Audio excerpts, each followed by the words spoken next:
महाराज की जय। नंदी बसवेश्वर महाराज की जय।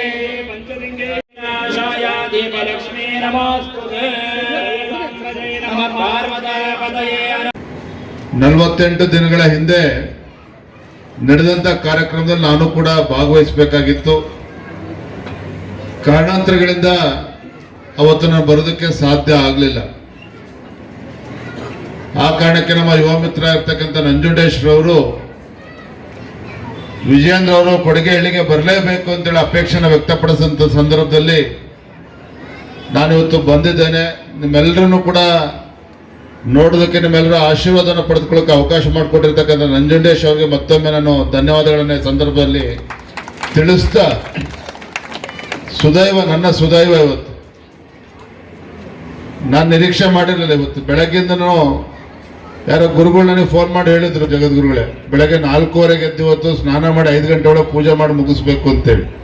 ಬೆಳಗ್ಗೆ 4 ಗಂಟೆಗೆ ಎದ್ದು 4:15 5 ಗಂಟೆ ಒಳಗೆ ಪೂಜೆ ಎಲ್ಲ ಮುಗಿಸಿ ಬೆಳಗ್ಗೆನೆ ಆನೇಕಲ್ನಲ್ಲಿ ಬಹಳ ದೊಡ್ಡ ಹೋಮ, ಅಲ್ಲಿ ಕಾರ್ಯಕ್ರಮದಲ್ಲಿ ಭಾಗವಹಿಸಿಕೊಂಡು ಮಧ್ಯಾಹ್ನ ಕೂಡ ಒಂದು ಪೂಜಾ ಕಾರ್ಯಕ್ರಮ ಮುಗಿಸ್ಕೊಂಡು ಇವತ್ತು ಜಗದ್ಗುರುಗಳವರ ಒಂದು ಸಾನ್ನಿಧ್ಯದಲ್ಲಿ ಕಾರ್ಯಕ್ರಮದಲ್ಲಿ ಬಂದಿದ್ದೇನೆ ಅಂತ ಹೇಳಿದ್ರೆ ನಮ್ಮೆಲ್ಲರ ಪ್ರೀತಿ ಮತ್ತು ಜಗದ್ಗುರುಗಳ ಒಂದು ಆಶೀರ್ವಾದ ಅಂತೇಳಿ ಸಂದರ್ಭದಲ್ಲಿ ಹೇಳ್ತಾ, ಪರಮ ಪೂಜ್ಯ ಸ್ವಾಮೀಜಿಗಳು ಮಾತನಾಡ್ತಾ ಪೂಜ್ಯ ತಂದೆಯವ್ರ ಬಗ್ಗೆ, ಸನ್ಮಾನ್ಯ BS ಯಡಿಯೂರಪ್ಪನವ್ರ ಬಗ್ಗೆ ಬಹಳ ಅಭಿಮಾನದ ಮಾತುಗಳನ್ನು ಅವ್ರು ಆಡಿದ್ದಾರೆ. ನನಗೂ ಕೂಡ ಹೆಮ್ಮೆ. ರಾಜ್ಯದ ಯಾವುದೇ ಜಿಲ್ಲೆಗಳಿಗೆ, ಯಾವುದೇ ತಾಲೂಕಿಗೆ, ಯಾವುದೇ ಗ್ರಾಮಕ್ಕೆ ಹೋದರೂ ಸಹ ನನ್ನನ್ನು ಕೂಡ ಬಹಳ ಪ್ರೀತಿಯಿಂದ ನಮ್ಮ ತಾಯಂದರು, ನಮ್ಮ ಹಿರಿಯರು, ನಮ್ಮ ಯುವಕ ಮಿತ್ರರನ್ನು ಸ್ವಾಗತ ಮಾಡ್ತಾರೆ. ಕಾರಣ ಏನು ಅಂತ ಹೇಳಿದ್ರೆ, ವಿಜಯೇಂದ್ರ ಶಿಕಾರಿಪುರ ಕ್ಷೇತ್ರದ ಶಾಸಕ ಅಥವಾ ರಾಜ್ಯದ ಅಧ್ಯಕ್ಷ ಅನ್ನೋದಕ್ಕಿಂತ ಹೆಚ್ಚಾಗಿ ನಮ್ಮ ಯಡಿಯೂರಪ್ಪನವ್ರ ಮಗ ಬಂದಿದ್ದಾರೆ ಅಂತೇಳಿ ನಾನು ಬಹಳ ಪ್ರೀತಿಯಿಂದ ಸ್ವಾಗತ ಮಾಡ್ತಾರೆ. ಇವತ್ತು ಯಡಿಯೂರಪ್ಪನವರು ಜಗದ್ಗುರುಗಳ ಪರಮ ಪೂಜ್ಯ ಸ್ವಾಮೀಜಿಗಳ ಒಂದು ಆಶೀರ್ವಾದದಿಂದ ರಾಜ್ಯದಲ್ಲಿ 4 ಬಾರಿ ಮುಖ್ಯಮಂತ್ರಿಗಳಾಗಿ ರೈತಾಪಿ ವರ್ಗ ಇರ್ಬೋದು, ಬಡವರಿರ್ಬೋದು, ಎಲ್ಲ ಮಠಮಾನ್ಯಗಳಿಗೂ ಕೂಡ ಕೊಡುಗೆಯನ್ನು ಕೊಟ್ಟಿರ್ತಕ್ಕಂಥ ತಮಗೆಲ್ಲ ಗೊತ್ತಿರ್ತಕ್ಕಂಥ ವಿಚಾರ. ಬಹುಶಃ ರಾಜ್ಯದ ಯಾವುದೇ ಮುಖ್ಯಮಂತ್ರಿಗಳು ಮಾಡದೇ ಇರೋಷ್ಟು ಒಳ್ಳೆ ಕೆಲಸಗಳು, ಅಭಿವೃದ್ಧಿ ಕೆಲಸ ಕಾರ್ಯಗಳು ಯಡಿಯೂರಪ್ಪನವ್ರ ಕಾಲದಲ್ಲಿ ಆಗಿರುವಂಥದ್ದು. ಹಾಗಾಗಿನೇ ಯಡಿಯೂರಪ್ಪನವ್ರಿಗೆ ಇವತ್ತು ಯಾವುದೇ ಒಂದು ರಾಜಕೀಯ ಸ್ಥಾನಮಾನ ಇಲ್ಲದೆ ಹೋದರೂ ಸಹ ಈ ನಾಡಿನ ಜನತೆ ತಮ್ಮ ಹೃದಯದಲ್ಲಿ ಒಂದು ಶಾಶ್ವತವಾಗಿ ಯಡಿಯೂರಪ್ಪನ ಸ್ಥಾನವನ್ನು ಕೊಟ್ಟಿದ್ದಾರೆ.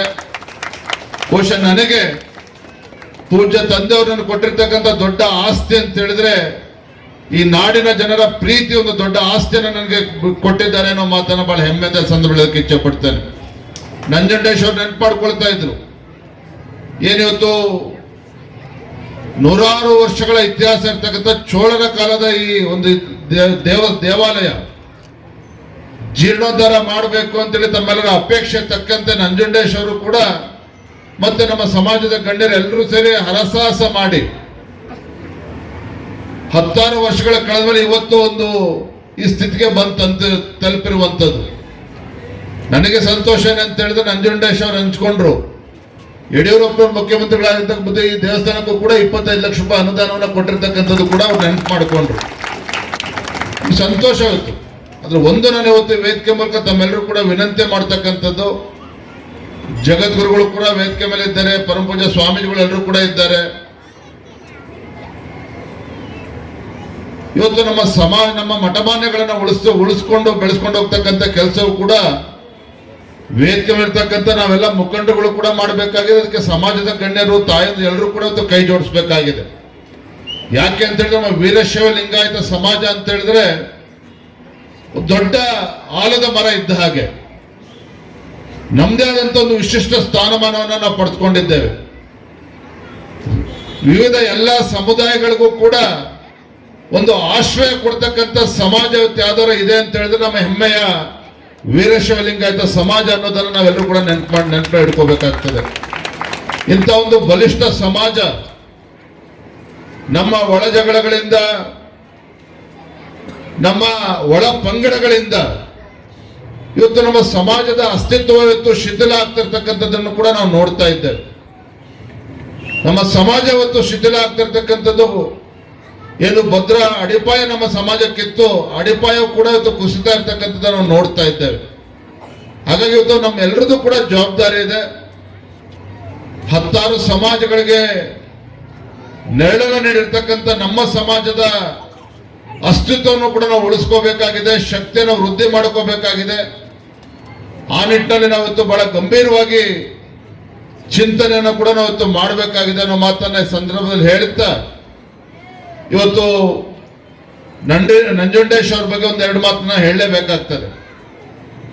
ಹಲವಾರು ವರ್ಷಗಳಿಂದ ಇವತ್ತು ಕೊಡಿಗೆಹಳ್ಳಿ ಮತ್ತು ಸುತ್ತಮುತ್ತಲ ಗ್ರಾಮದ ಜನರ ಪ್ರೀತಿಯನ್ನ ವಿಶ್ವಾಸನ ಗಳಿಸ್ಕೊಂಡು ಇವತ್ತು ಸಮಾಜಮುಖಿಯಾಗಿ ಇವತ್ತು ಈ ಭಾಗದಲ್ಲಿ ಸಮಾಜಕ್ಕೂ ಕೂಡ ಶಕ್ತಿಯನ್ನು ತುಂಬುವಂತ ಕೆಲಸ ಮಾಡ್ತಾ ಇದ್ದಾರೆ. ಕೊಡಿಗೆಹಳ್ಳಿ ಮತ್ತು ಸುತ್ತಮುತ್ತಲ ಗ್ರಾಮಕ್ಕೂ ಕೂಡ ಶಕ್ತಿ ತುಂಬುವಂತ ಕೆಲಸ ಅವರು ಮಾಡ್ಕೊಂಡು ಬರ್ತಾ ಇರ್ತಕ್ಕಂಥದ್ದು ನಿಜವಾಗ್ಲೂ ಕೂಡ ತುಂಬಾ ಸಂತೋಷ ತರುವಂತ ವಿಚಾರ ಅಂತೇಳಿ ನಾನು ಈ ಸಂದರ್ಭದಲ್ಲಿ ಹೇಳ್ತಾ, ಮುಂದಿನ ದಿನಗಳಲ್ಲಿ ಇನ್ನೂ ಹೆಚ್ಚೆಚ್ಚು ಅವರಿಗೆ ಒಂದು ಸಮಾಜಕ್ಕೆ ಇವತ್ತು ಕೆಲಸ ಮಾಡ್ತಕ್ಕಂಥ ಶಕ್ತಿ ಆ ಭಗವಂತ ದಯಪಾಲಿಸ್ಲಿ ಅನ್ನೋ ಮಾತನ್ನ ಸಂದರ್ಭದಲ್ಲಿ ಹೇಳ್ತಾ, ಹೆಚ್ಚು ಮಾತನಾಡ್ತಕ್ಕಂಥ ಸಮಯ ಅಲ್ಲ. ಜಗದ್ಗುರುಗಳು ಇವತ್ತು ತಮ್ಮ ಸ್ವಕ್ಷೇತ್ರದಲ್ಲಿ ಕಾರ್ಯಕ್ರಮಗಳು ಇದ್ರೂ ಸಹ ಇವತ್ತು ನಂಜುಂಡೇಶ್ ಅವ್ರ ಬಗ್ಗೆ ಪ್ರೀತಿಯನ್ನು ಇಟ್ಕೊಂಡು ತಾವೆಲ್ಲರೂ ಕೂಡ ಬರ್ತೀರಿ ಅಂತೇಳಿ ಪಾಪ ಅಷ್ಟು ದೂರದಿಂದ ಬಂದಿದ್ದಾರೆ. 8 ಗಂಟೆಗೆ ಅವರು ಕ್ಷೇತ್ರದಲ್ಲಿ ಇರಬೇಕಾಗಿತ್ತು. ಸಮಯ ಈಗಾಗಲೇ ತಡ ಆಗಿದೆ. ಇನ್ನೂ ಹೆಚ್ಚು ಸಮಯವನ್ನ ತೆಗೆದುಕೊಳ್ದೇನೆ ನಾನು ಜಗದ್ಗುರುಗಳಿಗೆ ನಾನು ಯಾವುದೇ ಕಾರ್ಯಕ್ರಮದಲ್ಲೂ ಕೂಡ ಬೇಡ್ಕೊಳ್ತಕ್ಕಂಥದ್ದು ಇಷ್ಟೇನೆ. ತಂದೆಯವರ ರಾಜಕೀಯ ಏಳು ಬೀಳುಗಳನ್ನ ನಾನು ಕೂಡ ಬಹಳ ಹತ್ತಿರದಿಂದ ನೋಡಿದ್ದೇನೆ. ನಾನು ಕೂಡ ರಾಜಕಾರಣಕ್ಕೆ ಬರ್ತೇನೆ ಅಂತೇಳಿ ನಾನು ಕೂಡ ನಿರೀಕ್ಷೆನ ಮಾಡಿರಲಿಲ್ಲ.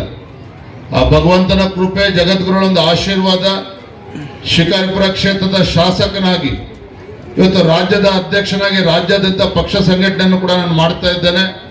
ನಾನು ಇಷ್ಟೇ ಜಗದ್ಗುರುಗಳಲ್ಲಿ ಸ್ವಾಮೀಜಿಗಳ ಪ್ರಾರ್ಥನೆ ಮಾಡ್ತಕ್ಕಂಥದ್ದು, ಯಾವ ರೀತಿ ಯಡಿಯೂರಪ್ಪನವರು ಏನೇ ರಾಜಕೀಯ ಏಳುಬೀಳು ಇದ್ರೂ ಸಹ, ಏನೇ ಅವರಿಗೆ ರಾಜಕೀಯ ಷಡ್ಯಂತ್ರಗಳು ಏನೇ ನಡೆದ್ರು ಸಹ ಯಾವುದಕ್ಕೂ ಕೂಡ ಅಂಜದೆ ಅಳುಕದೆ ಯಾವತ್ತೂ ಕೂಡ ಯಡಿಯೂರಪ್ಪ ಬೆನ್ನು ತೋರಿಸಿ ಓಡೋಗ್ತಕ್ಕಂಥ ಕೆಲಸ ಮಾಡಲಿಲ್ಲ. ಎಲ್ಲವನ್ನು ಕೂಡ ಮೆಟ್ಟಿ ನಿಂತು ರಾಜ್ಯದಲ್ಲಿ ಇವತ್ತು ಸಂಘಟನೆ ಮಾಡುವಂತ ಕೆಲಸ ತಂದೆಯವರು, ಪೂಜ್ಯ ತಂದೆಯವರು ಮಾಡಿದ್ದಾರೆ. ಆ ರೀತಿ ನನಗೂ ಕೂಡ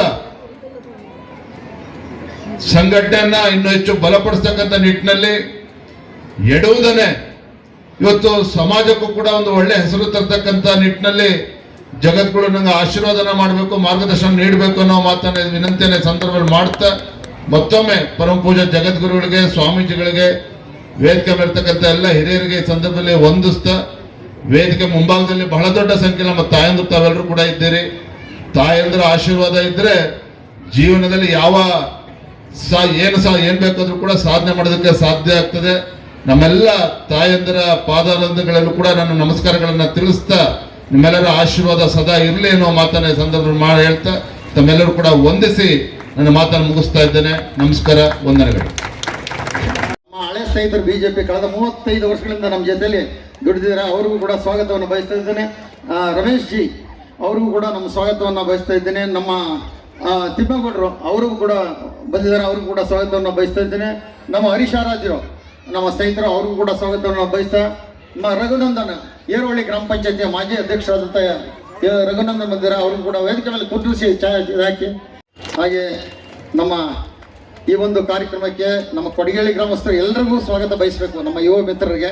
ಯಾಕೆಂದರೆ ಒಬ್ಬರ ಹೆಸರು ಹೇಳೋಕ್ಕಲ್ಲ, ಎಲ್ಲರೂ 100 ಜನ ಕಷ್ಟಪಟ್ಟು ಕಳೆದ 1 ವರ್ಷಗಳಿಂದ ದುಡಿದಿದ್ದಾರೆ. ಅವರೆಲ್ಲರೂ ಕೂಡ ಪ್ರಥಮವಾಗಿ ಸ್ವಾಗತವನ್ನು ಕೋರ್ತಾ, ಹಾಗೆ ಈ ವೇದಿಕೆ ಮೇಲಿರ್ತಕ್ಕಂಥ ನನ್ನ ಸ್ನೇಹಿತ ಹರೀಶ್ ಆರಾಧ್ರವರೆಗೂ, ವಿಜಯಣ್ಣ ಅವ್ರಿಗೆ ಆಗಲೇ ಹೇಳಿದೆ ಸ್ವಾಗತ, 2ನೇ ಸತಿ ಇನ್ನೊಂದು ಸತಿ ಹೇಳ್ಬಿಡ್ತೀನಿ. ನಮ್ಮ ಯಡಿಯೂರಪ್ಪನವರು 2003ರಲ್ಲಿ ಬಂದಿದ್ರು ನಮ್ಮ ಮನೆಗೆ. ಬಂದಾಗ ಅವರ ಸರಳತೆ ಎಷ್ಟಿತ್ತು ಅಂದರೆ, ಬೀದಿಲಿ ಹೋಗ್ತಾ ಮಿನಿ ವಾಟರ್ ಸ್ಕೀಮಲ್ಲಿ ಕೈ ತೊಳ್ಕೊಂಡ್ರು. ಆ ಫೋಟೋ ಇನ್ನೂ ಇದೆ. ಎಷ್ಟು ಸರಳತೆ, ಆ ಒಂದು ಹೋರಾಟ, ಅದ್ಭುತವಾದ ಹೋರಾಟ. ಆ ಹೋರಾಟದಿಂದನೇ 4 ಬಾರಿ ಮುಖ್ಯಮಂತ್ರಿಗಳಾದರು. ಅಂಥ ಸುಪುತ್ರರು ಇವತ್ತು ಬಂದಿರತಕ್ಕಂಥದ್ದು ನಮ್ಮ ಗ್ರಾಮಕ್ಕೆ ಸುದೈವ ಅಂತಕ್ಕಂಥ ಮಾತನ್ನು ಹೇಳ್ತಾ, ಅವರಿಗೆ ಈ ಒಂದು ಮಂಗಳಾಶ್ವರಾದ ಎಲ್ಲರೂ ಜಗದ್ಗುರುಗಳು ಅವ್ರ ಮೇಲೆ ಇರಲಿ, ನಿಮ್ಮೆಲ್ಲರ ಅಭಿಮಾನ ಇರಲಿ, ಮುಂದಿನ ದಿನಗಳಲ್ಲಿ ಅವರು ಈ ರಾಜ್ಯದ ಉನ್ನತ ಸ್ಥಾನಕ್ಕೆ ಹೋಗಲಿ ಅಂತಕ್ಕಂಥ ಮಾತನ್ನು ಹೇಳ್ತಾ, ಅವರಿಗೆ ನಿಮ್ಮೆಲ್ಲರ ಪರವಾಗಿ ಸುಸ್ವಾಗತವನ್ನು ಬಯಸ್ತಾ ಇದ್ದೀವಿ. ರಾಜ್ಯಾಧ್ಯಕ್ಷರು ಒಂದು ಹೇಳಂಗಿಲ್ಲ, ಅವರಿಗೆಲ್ಲ ಮನೆ ಮಾತಾಗಿದ್ದಾರೆ. ಶಿಕಾರಿಪುರ ಶಾಸಕರು, ಜನಪ್ರಿಯ ಶಾಸಕರು, ಇವೆಲ್ಲ ಪದಗಳು ಭಾಳ ಹಳೆವಾದ. ಅವ್ರೆಲ್ಲರಿಗೂ ಗೊತ್ತಿದೆ, ಮನೆ ಮನೆ ಮಾತು ಅವರಿಗೆ.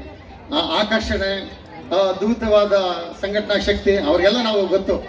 ಅದ್ಭುತವಾದ ವಾಕ್ಚಾತುರ್ಯ ಮತ್ತು ಕ್ರಿಯಾಶೀಲತೆ ಮತ್ತು ಸೀರಿಯಸ್.